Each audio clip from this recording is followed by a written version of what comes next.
April 12, 1944. Dawn was just breaking over the shattered fields of northern France. A thin mist hung over the ground. The air smelled of smoke, gunpowder, and wet earth. Ahead, a German patrol moved slowly through the ruined village, and there, crouched behind a crumbling wall, was a 17-year-old boy, his rifle in hand. His hands shook, not from fear, but from anticipation. Most boys his age were learning to ride bikes or dream about the future. He was learning the opposite: how to survive, how to fight. Every nerve in his body was tense. Every heartbeat felt like a countdown. His name was Jean-Luc Moreau. In the next few hours, he would do something even seasoned commanders would struggle to believe. The field was quiet, but charged with tension. Every shadow could hide danger. Broken carts and burned barns formed a maze of cover. His unit was scattered, many wounded, some gone entirely, but he held his ground. Jean-Luc understood the reality of war. He had seen comrades fall, friends vanish in mud and fire, but his instincts had sharpened beyond his years. Every step, every sound, every distant shout told him where danger was coming from. He adjusted his grip on the rifle. Heavy, yes, heavier than his future, but it was all he had. Then it began. A German squad crested a ridge, rifles raised. Jean-Luc exhaled slowly and fired. 1, 2, 3. Soldiers fell, surprised by the calm precision of a teenager in their path. He moved like water, sliding between craters, ducking behind walls, always one step ahead. By the time his comrades recovered, the young soldier had already disrupted the enemy formation. Entire units wavered, then scattered, unprepared for the force coming from someone barely old enough to shave. Commanders who arrived later couldn't reconcile the reports. Dozens of enemy soldiers neutralized by a boy. Impossible. Misreporting, confusion, battlefield error. Witnesses spoke of a boy fighting with the precision of a veteran, inspiring awe in his allies and fear in his enemies. But disbelief lingered. The report was filed. It would take hours, even days, for the truth to sink in. The morning fog had barely lifted when the next wave of German soldiers appeared. You can almost hear the crunch of boots against frost-hardened earth, the faint click of rifles being readied. Jean-Luc pressed himself lower against the wall, eyes scanning every shadow, every movement. His small frame felt impossibly light, and yet, in this moment, he carried the weight of his entire unit's survival. He wasn't a trained sniper. He wasn't a veteran officer. He was a 17-year-old boy thrown into a storm of violence, armed with instinct, courage, and a rifle that felt like an extension of his own arm. Every shot he fired counted. One missed, and a comrade could fall. The Germans advanced in formation, confident, methodical. They thought they were walking into another easy skirmish, but Jean-Luc had already read the battlefield. Using broken walls, cratered earth, and fallen trees as cover, he moved silently between firing positions, striking from unexpected angles.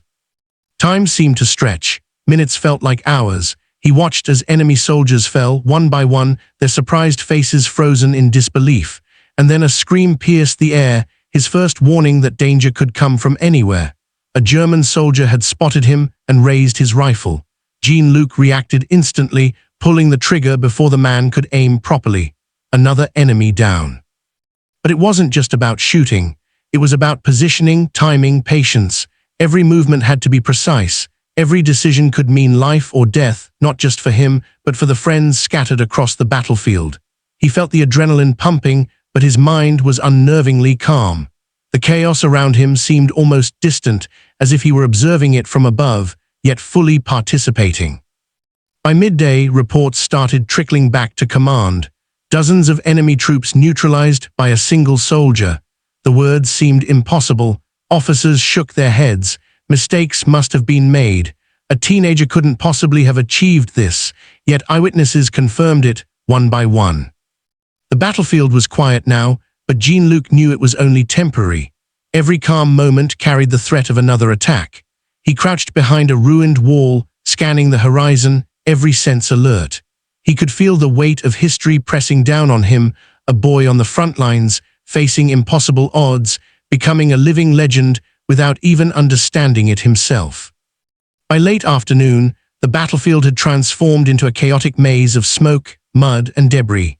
Jean-Luc crouched behind the remnants of a burned-out barn, his rifle still loaded, his uniform streaked with grime and blood, not all his own.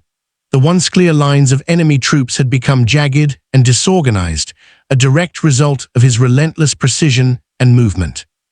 He could hear the distant rumble of artillery, the groans of the wounded, and the sharp, metallic clatter of weapons. Every sound pulled his attention in 100 directions at once, yet he remained unnervingly focused. One wrong step, one misplaced shot, one misjudged angle, and it could be over, not just for him, but for the soldiers relying on him to cover their advance or retreat. Jean-Luc's mind worked faster than his body could move. He calculated trajectories, gauged distance, listened for the softest whisper of enemy movement. He was no longer a boy, he had become a single instrument of war. Every pull of the trigger, every suppressed breath, every movement was a calculated step in a deadly dance. The German commanders, back at their temporary command post, were growing frustrated. Reports kept coming in, enemy resistance crushed at point X, casualties disproportionate, perpetrator unknown, possibly a single sniper. One officer slammed his fist onto the table. Could one boy barely 17 really be responsible for this? The numbers were impossible, yet there was no denying the eyewitness accounts piling up. Soldiers had seen him, moving from cover to cover, striking with unerring accuracy. Meanwhile, Jean-Luc felt exhaustion gnawing at him. His arms ached, his legs burned, and his lungs screamed for air. Yet the war had no mercy for fatigue. He pressed on. There was no choice. Every fallen enemy soldier was a fleeting victory, every pause a dangerous opportunity for the next wave to strike. And then it happened, the moment that would etch his name into legend. From a ridge 30 meters away, a fresh squad of German soldiers began to advance, unaware of the boy lying in wait. Jean-Luc's heart raced, not from fear, but from anticipation. This was the final test of his endurance, of his skill, of his very humanity. The sun had climbed higher, burning away the early morning mist, casting harsh shadows across the battered fields. Jean-Luc's eyes narrowed as the fresh squad of German soldiers crested the ridge. They were confident, disciplined, moving in formation like clockwork, completely unaware of the boy who had already disrupted every engagement that morning.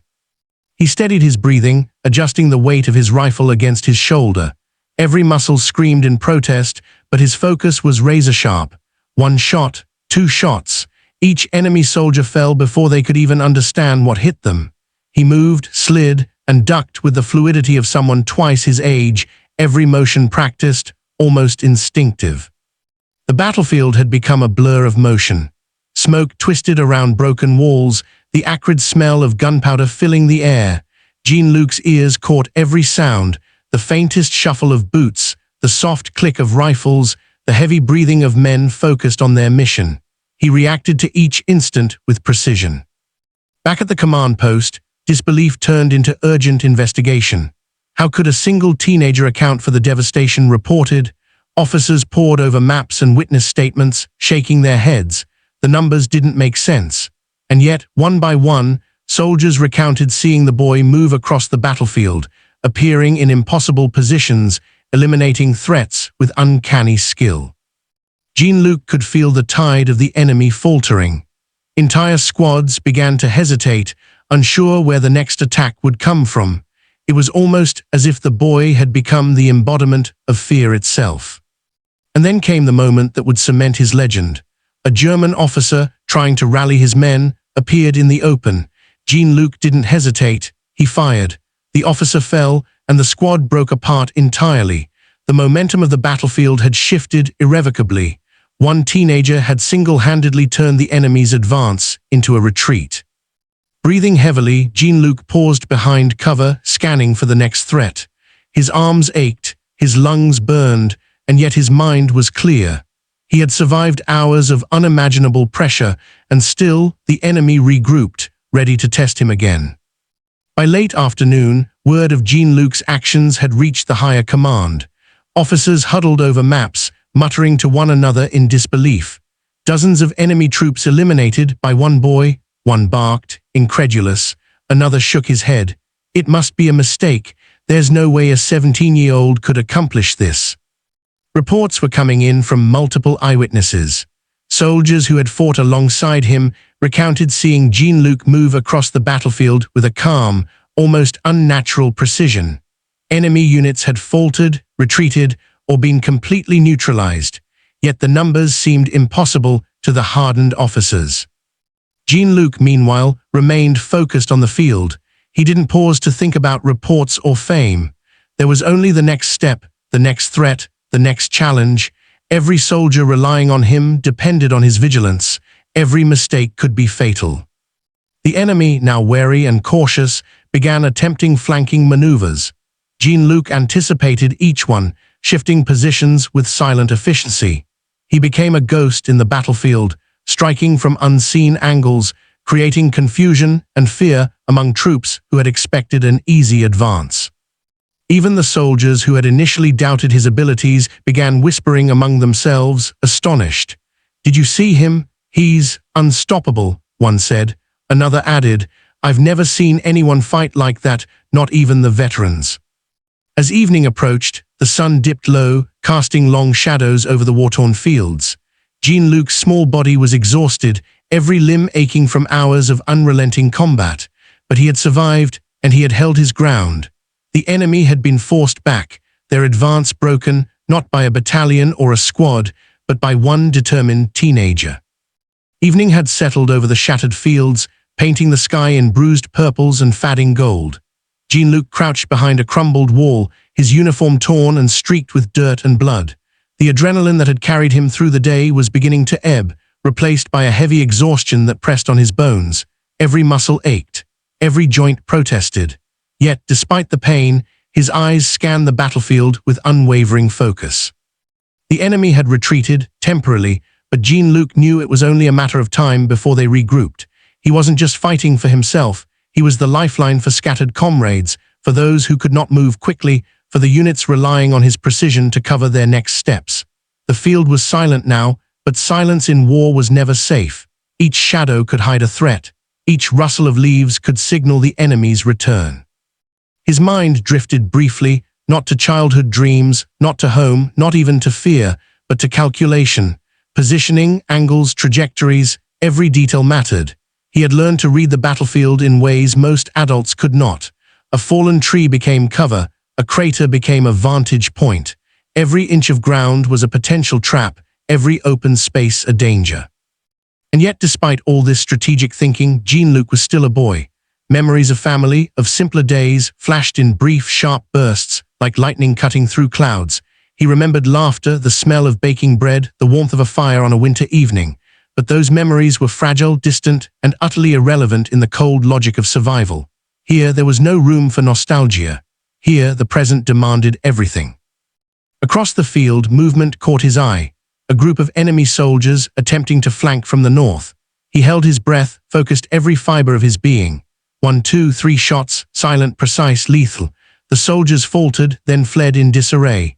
Jean-Luc's body trembled, not from fear, but from the effort of staying sharp, of maintaining control, of keeping alive the rhythm that had sustained him through the day. Back at command, disbelief had evolved into cautious awe. Officers who had initially dismissed the reports were forced to acknowledge the impossible.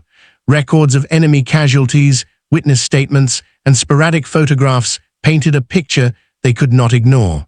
A single teenager had become a force capable of shaping the course of the battlefield. Yet even as admiration grew, concern followed closely behind.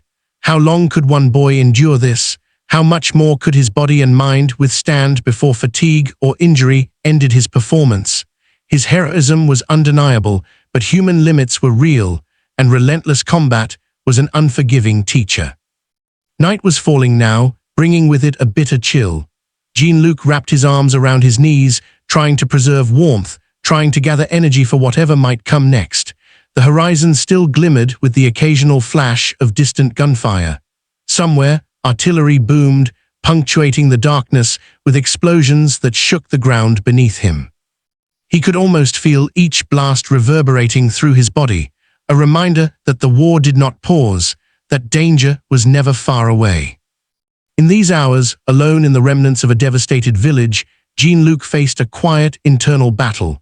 The physical exhaustion was matched by mental strain, the kind that comes when every decision, every shot, carries consequences far beyond oneself. One mistake could undo everything. One lapse in attention could mean death for a comrade.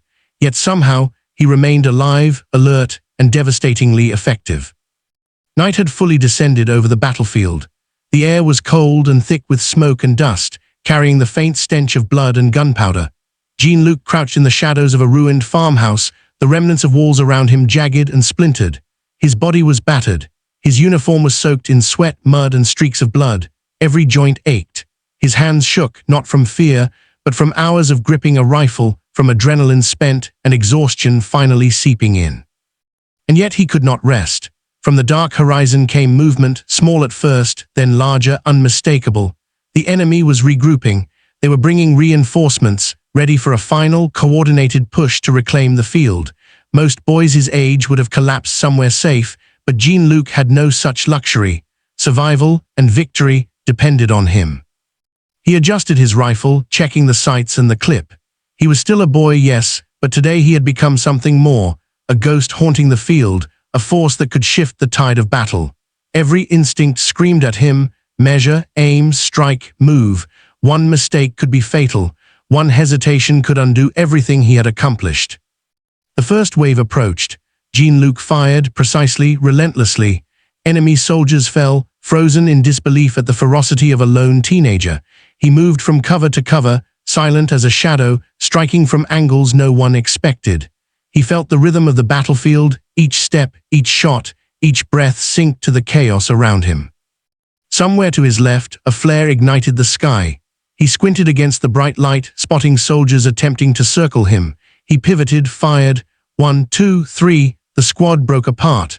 The remaining enemy hesitated, their confidence shattered. A boy barely 17 had forced trained soldiers to falter. Hours passed like minutes. The battlefield became an endless loop of strategy, shooting, and movement. Jean-Luc's muscles screamed in protest. His lungs burned, his vision blurred. Yet in that blur, his mind remained unnervingly sharp. Every sound, every shadow, every motion had meaning.